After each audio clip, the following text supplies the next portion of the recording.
Welcome to day 5 of our 30 for 30. Thanks for joining me again. And today I want to talk to you about how when you are facing a difficulty and it's a struggle and you don't feel like you can break free of it and you're crying out to God and you're asking Him to take this thing away from you, and He just doesn't. It doesn't go away. Do you know sometimes it's that God is wanting you to go through something? Sometimes He takes you out of it. Sometimes you go over it, around it, under it. But sometimes God wants to take you through it, like through the valley of the shadow of death. Paul was experiencing this one time. And he says this in 2 Corinthians chapter 12. He cries out to God to deliver him from this, what's called a thorn in the flesh, or a messenger of Satan, or this persecution.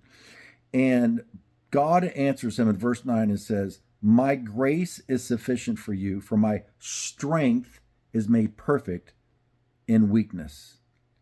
He goes on to say, "Therefore, I most gladly rather boast in my weaknesses, that the power of Christ may rest upon me." Paul found a key here, and that is that when he was weak, then he was strong. Many times we quote that when I'm weak, then God is strong. No, God is always strong. He literally, the right quotation is, when I am weak, then I am strong. Why? Because he learned to depend on God's strength when he was weak, and God will give you strength to get through your situation. So depend on God to get through it today.